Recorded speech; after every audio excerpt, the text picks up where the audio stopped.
Hi everybody, this is your narrator Ali, and I hope you are ready to relax to our story today. Tonight we follow Halvor, a boy who prefers the warm ashes of the hearth to any honest work, who drifts out to sea by accident, and who ends by winning a castle of gold and a princess brighter than the moon. So find a quiet place and let us begin with a smoky cottage and a lad who never seemed likely to go anywhere at all. Chapter 1. Halvor in the Ashes. In a small sagging cottage at the edge of a village, there lived a poor couple and their son Halvor. From the day he was big enough to hold a poker, Halvor loved nothing so much as sitting in the chimney corner, stirring the embers and dreaming. While other boys ran errands, minded cattle, or learned trades, he crouched in the ashes, his hair full of soot, his clothes a patchwork of rags, his eyes half closed as though he looked into some world that only the glowing coals could show him. His parents worried. They sent him first to a blacksmith, thinking perhaps the ring of hammer on metal would wake him, then to a carpenter, then to a tailor. Each time, after a day or two, Halvor slipped away from his master's house, walked home by lane and field, and settled himself once more by the hearth, as though he had never left. "He will come to nothing," his father grumbled. "He will starve when we are gone," his mother sighed. But Halvor, peaceful in the ashes, only poked at the cinders and let their words drift past like smoke. One day, as he sat in his usual place, a sea captain came to the cottage. He was a weather-beaten man with a blue coat and eyes that had stared at many horizons. "Is that lad of yours good for anything?" the skipper asked. "He is good for nothing at all," the father replied, half angry and half ashamed. The captain looked more closely at Halvor, who gazed back through a veil of ash. "Would you like to come to sea with me?" the skipper said. "You would see strange lands, and there is always work enough on a ship for willing hands." Halvor's eyes brightened for the first time anyone could remember. "To see strange lands?" he repeated. "Yes, I would like that very much." Before his parents knew quite how it had happened, Halvor had risen from the hearth, brushed the cinders from his clothes, and was gathering what few possessions he had. They shook their heads, wondering how a boy who could hardly bestir himself to fetch water suddenly flew about the room as though he had springs in his heels. By dawn he was aboard the skipper's ship, standing among coils of rope and stacked barrels, watching the shore grow smaller as the wind filled the sails. Chapter 2. The Storm and the Silent Shore. How long they sailed, Halvor could never afterwards quite say. Days and nights blurred into one another, the creak of masts, the slap of waves, the calls of the sailors from bow to stern. Halvor learned to pull ropes, scrub decks, and keep his balance when the sea heaved underfoot. He was no longer the ash boy of the hearth. Salt and wind hardened his hands and cleared the fog from his gaze. Then, one night, a storm rose. Clouds rolled in thick and black. Thunder crashed. The ship was tossed like a toy, sails tearing, water pouring over the rails. Men shouted, the captain bellowed orders, and Halvor clung to the rigging as lightning split the sky. At last, after hours that felt like years, the storm passed. The sea calmed, the wind fell, and the ship lay rocking gently on a gray, endless expanse. But when dawn came, none of the landmarks they knew were in sight. No familiar coast, no guiding star, no ship's compass could tell them where they were. For a long time they drifted, held in place by a dead calm. At last, a low line of land appeared on the horizon, a coast none of them recognized. There was still no wind, so they lay windbound, rocking not far from shore. The sailors grumbled and slept, but Halvor felt a restless tug. "Captain," he said, "will you let me go ashore and look about? I would rather walk than lie here and stare at the same piece of sky." The skipper eyed his tattered clothes. "Do you think you're fit to show yourself among folk in those rags?" he asked. "You look more like a cinder sprite than a sailor." But Halvor persisted, and in the end the captain shrugged. "Go if you must," he said, "but mark me, come back the moment the wind rises, or you will be left behind." Halvor promised and rowed ashore. He found a land of rich fields and meadows, full of ripening grain and green grass, but strangely empty of people. He walked for hours, yet saw no cottage, no plowman, no child at play. The air remained still, the sky bright. Halvor remembered the captain's warning, but thought, "I have seen no living soul yet. I will walk a little farther. Perhaps someone can tell me where we are." So he walked on. Toward evening he came upon a broad, high road, smooth as polished stone. So even that, as he said later, an egg could have rolled along it without a bump. Following this road, he saw in the distance the gleam of something bright. As he drew nearer, he realized it was a castle. The setting sun flashed from its windows like fire on water, and each step he took made his heart beat a little faster. He had never seen such a place. At the same time, the closer he came, the more uneasy he felt. It was very grand and very silent. Chapter 3. The First Troll and the First Princess. The castle gate stood open. In the courtyard, no servants moved, no horses stamped, no dogs barked. The only sound was the echo of Halvor's own footsteps. He followed the smell of smoke to a kitchen, where a great fire blazed on the hearth. The room glittered with silver pots and golden vessels, more splendid than any king's kitchen he had ever imagined, yet not a single cook or scullion stirred. After waiting a while, Halvor grew impatient. He opened a door leading deeper into the castle. Inside sat a princess at a spinning wheel. Her gown shimmered, her hair shone like ripe wheat, but her face was pale and anxious. "Can mortal folk dare to come here?" she cried. "You must go at once, or the troll will gobble you up. He has 3 heads and a temper to match them all." Halvor shrugged. 3 heads or 4? I should like to see what kind of fellow he is," he said. "I have done no wrong, and I am hungry. Food you must give me, whatever comes after." The princess, astonished at his calm, set a meal before him. He ate heartily, for he had walked far without a bite. When he had finished, she led him to a sword hanging on the wall. "If you mean to face the troll," she said, "try to brandish this blade. It is the one he uses in battle." Halvor grasped the hilt and heaved, but the sword might as well have been rooted in the stone. He could not lift it an inch. The princess nodded grimly. "I thought as much. The troll takes a draught from that flask each time he goes out to wield the sword. Only then does he have strength for it. Taste it and see." Halvor uncorked the flask and took a draught. Warmth surged through him, lighting his veins like fire. He seized the sword again, and this time it leapt into his hand as though eager to be swung.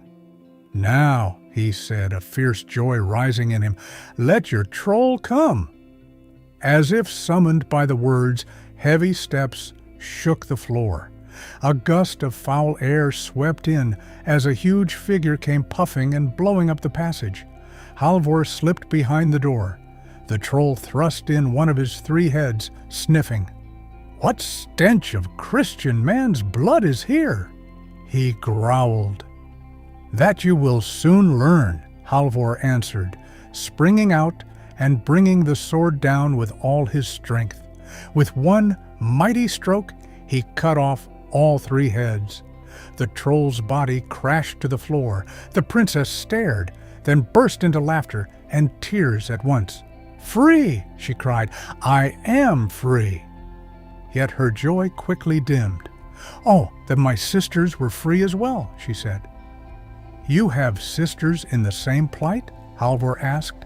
She told him that each of her sisters had been carried off by a troll to a different castle, one 50 miles away, and another 50 miles beyond that. "But first," she added, "you must help me rid the house of this carcass." Halvor, suddenly aware of his strength, dragged the heavy body out and cleaned the blood-stained floor until the kitchen shone. They passed a happy evening, but at dawn he rose. "I must go to your sisters," he said. "There will be no peace for any of us until all 3 trolls are gone."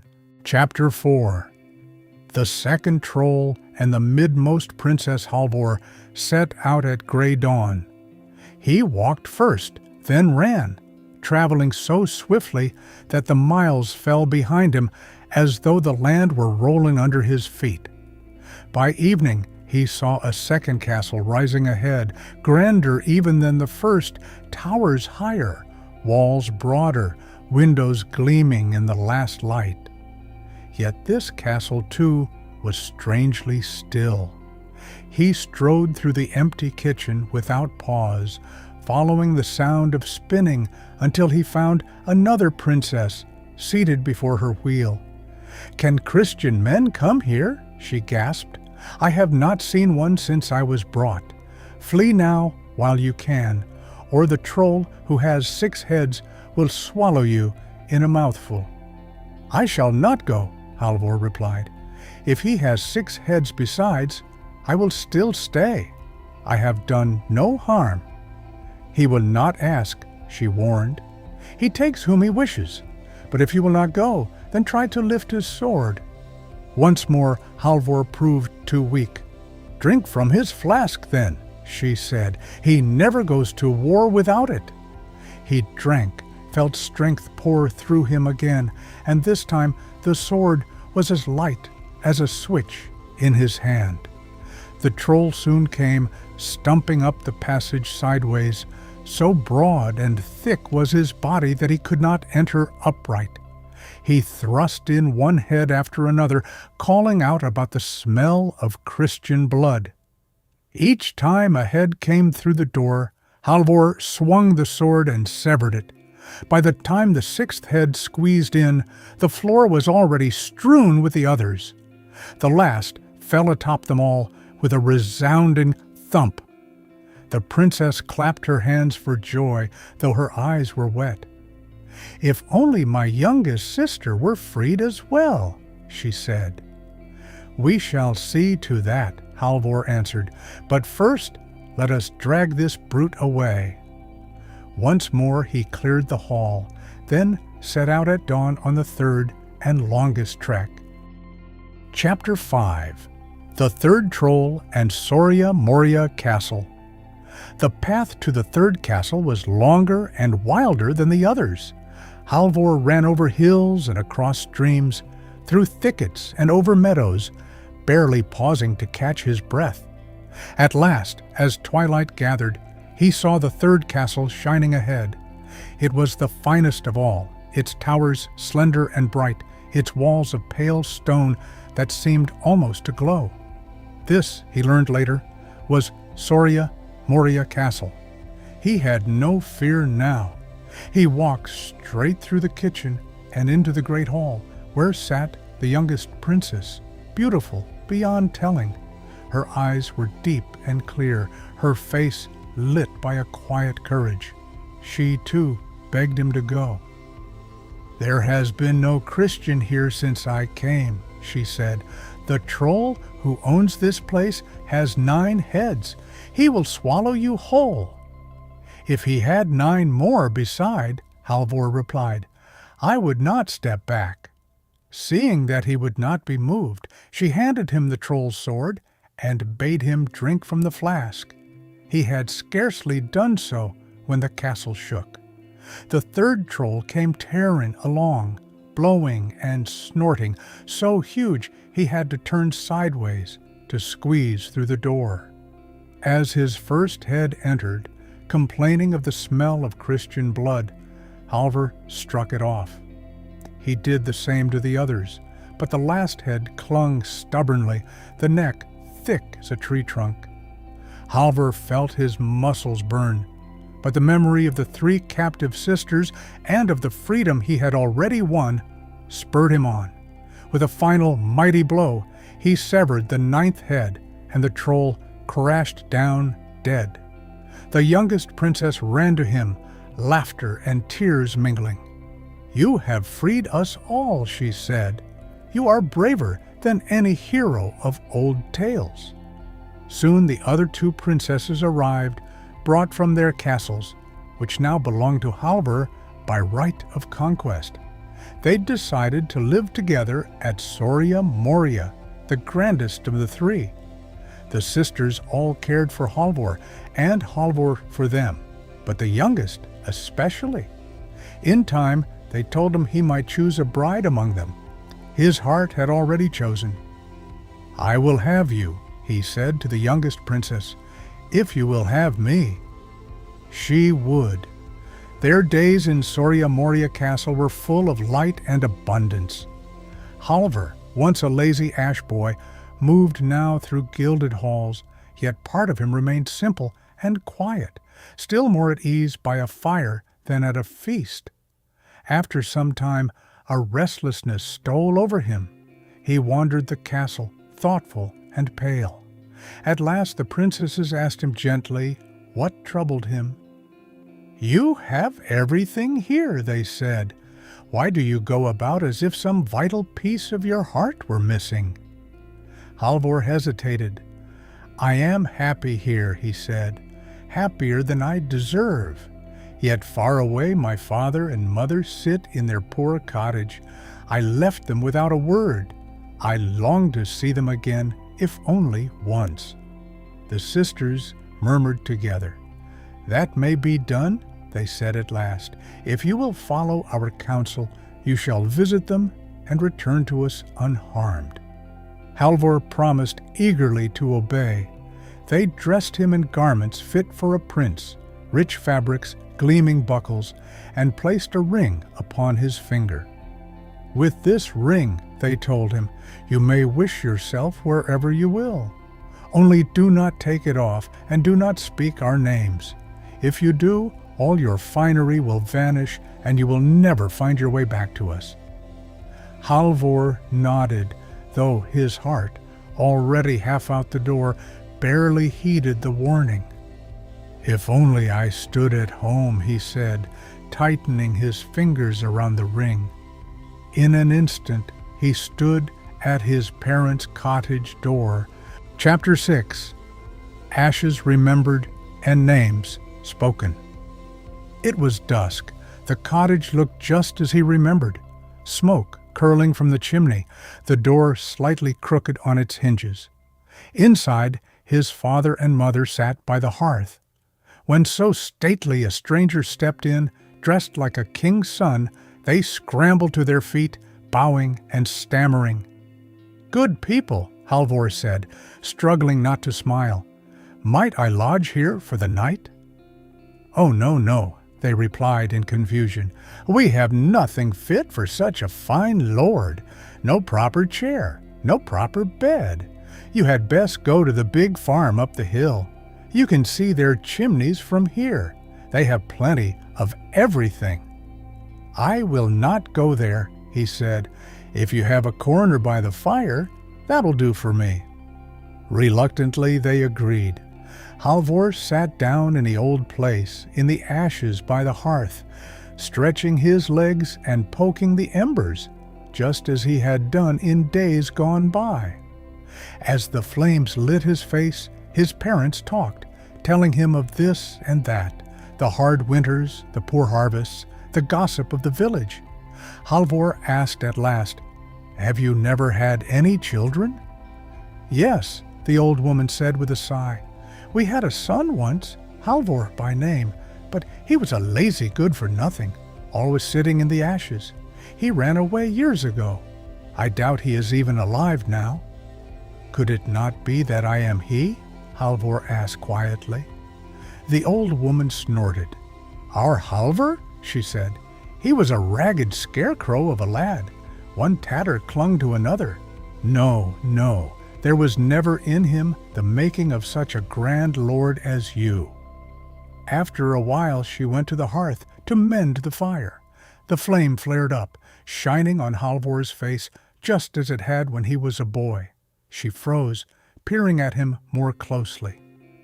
"By all the saints!" she cried. "It is you, after all, Halvor?" Then there was such joy in the poor cottage that the very rafters might have sung for company. They embraced him, laughed and wept, demanded his story from beginning to end. The old mother, bursting with pride, insisted that he come at once to the big farm and show himself to the girls there, who had always looked down on him. She hurried up the hill ahead, announcing to anyone who would listen that her Halvor had come home, and that he now looked every inch a king's son. The farmers' daughters tossed their heads.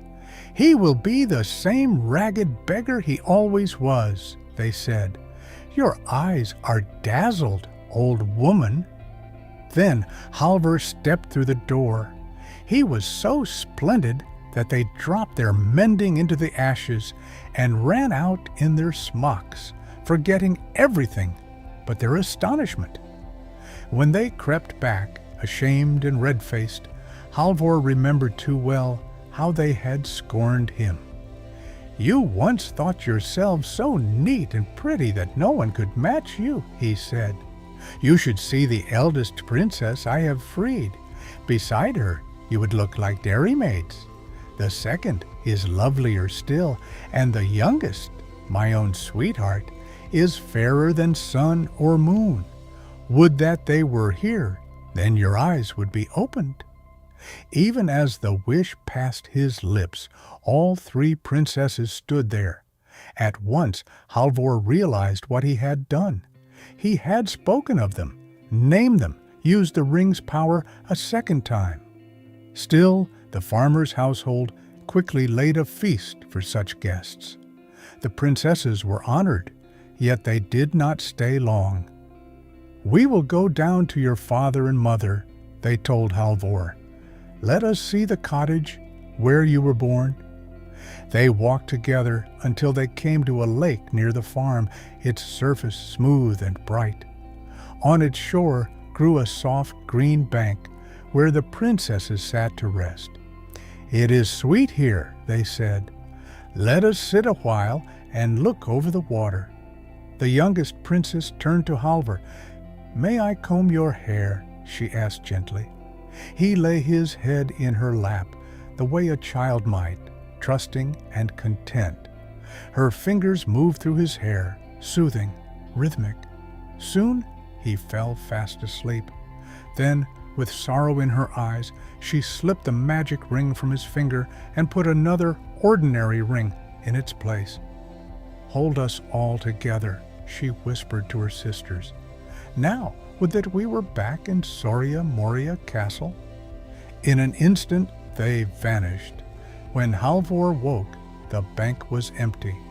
He felt for the ring and knew at once that it was not the same. He understood, though his heart rebelled against it, that he had broken the conditions they had set. His foolish boasting had cost him their trust.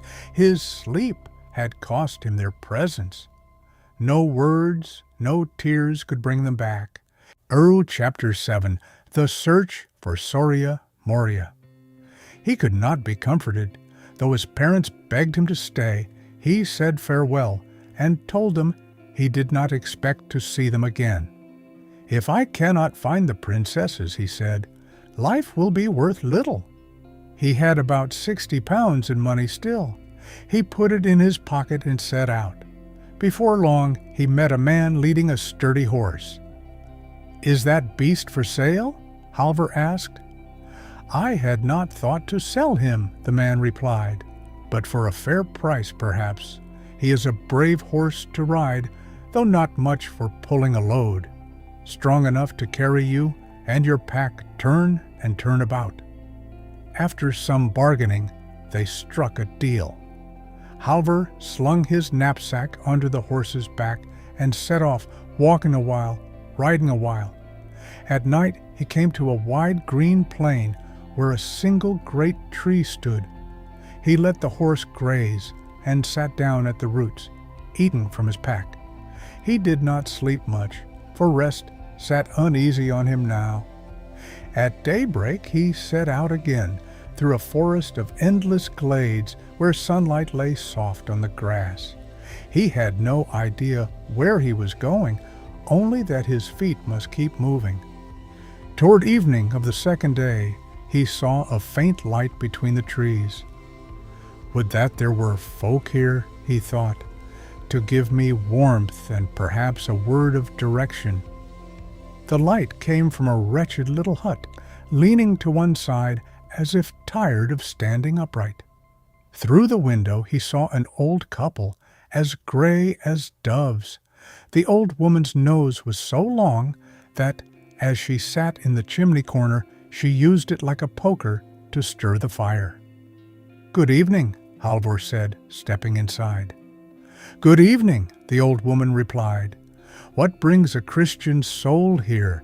None have come this way in 100 years or more." Halvor told them his story and asked if they knew how to reach Soria Moria Castle. "No," said the old wife, "that I do not. But wait, soon the moon will be up. She shines on everything. Perhaps she has seen it." When the moon rose, bright above the treetops, the old woman went out and cried in her shrill voice, "Moon, moon, can you tell the way to Soria Moria Castle?" The moon replied, "I cannot. The last time I tried to look, a cloud stood before me." The old woman sighed and returned to the hut. "Stay a while yet," she told Halvor. "Soon the west wind will pass. He blows round every corner. If anyone knows, he will." She noticed the horse at the door and clucked her tongue. "Do you have a horse as well? Turn the poor beast into our little yard. Do not let him stand there to starve." Then, her eyes gleaming, she added, "Will you not trade him to me? We own an old pair of boots that can take 20 miles at each stride. With those, you would reach Soria Moria all the sooner." Halvor thought of the long road ahead and agreed. The old woman was so delighted with her new horse that she nearly danced. "Now I shall ride to church like a fine lady," she crowed. She urged Halvor to lie down on the bench and sleep, promising to wake him when the west wind came. Chapter 8. The West Wind and the Wedding. Late that night the hut shook and rattled. Outside a roar rose like a storm at sea. "The west wind," the old woman said, and ran out. West wind," she called. "Can you tell the way to Soria Moria Castle? Here is one who longs to go there." "Yes, I know it well," the west wind boomed. "I am on my way there now to dry clothes for a wedding. If he can run, he may come with me." Halvor sprang from the bench and raced out. "You will need to stretch your legs," the west wind warned. "I am not gentle when I hurry." Then he swept across the land, roaring over fields and hills. Halvor ran beside him, the magic boots carrying him in long leaps, over hedges, across streams, up rocky slopes. Even so, he had to labor hard to keep up. After a time, the west wind slowed.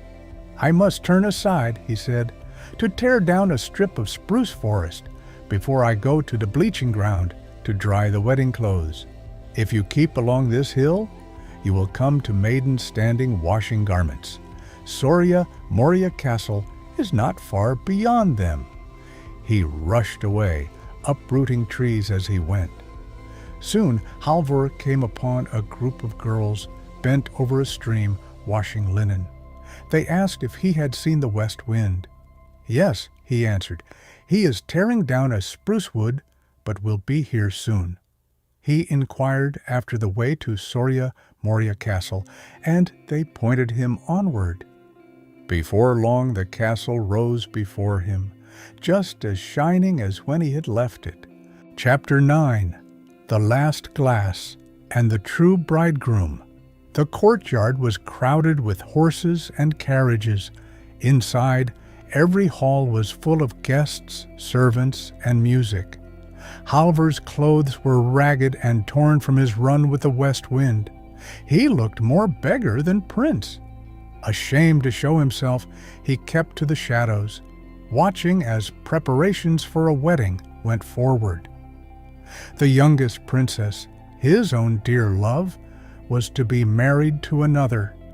His heart twisted at the sight of her, still as beautiful as ever, though sadness seemed to cling to her shoulders like a mantle.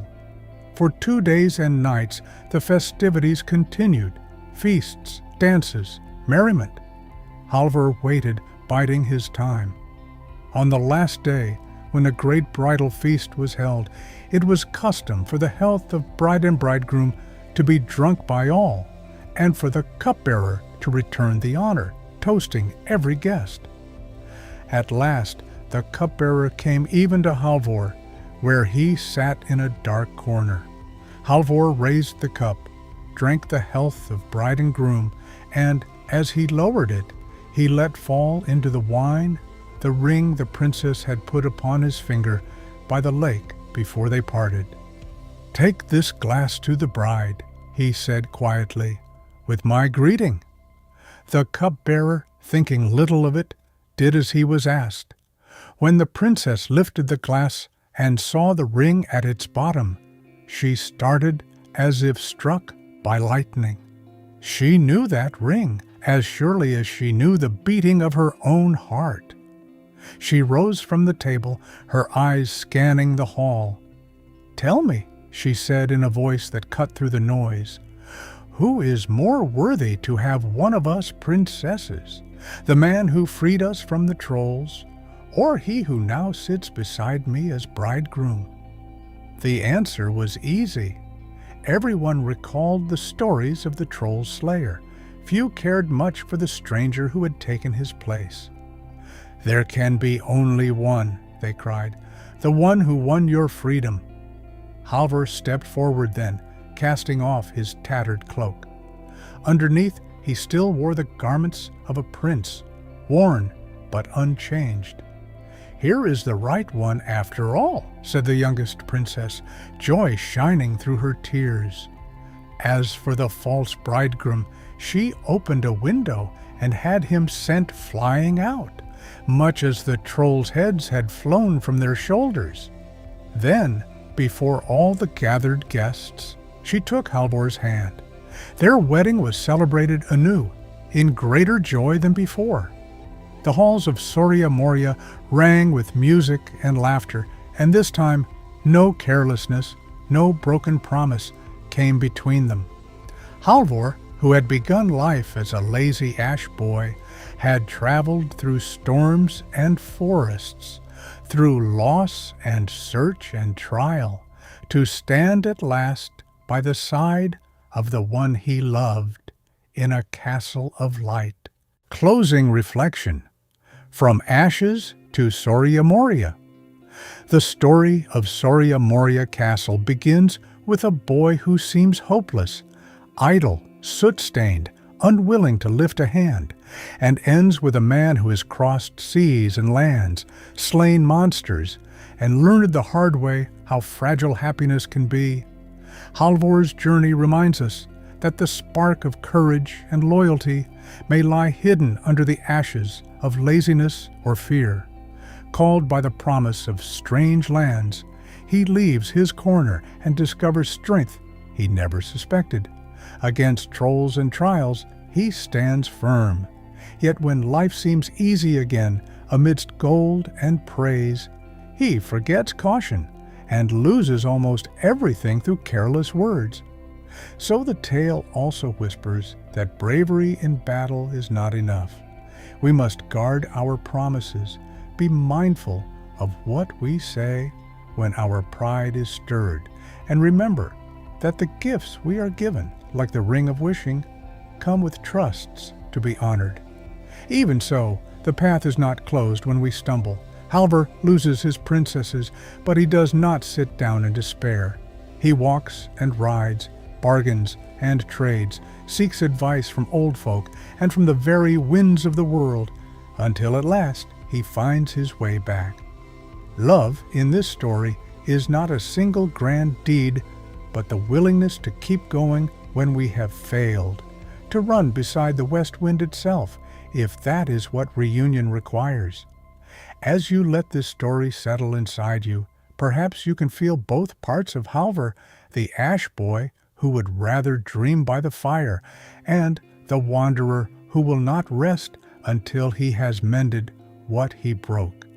May you be gentle with the first and courageous with the second.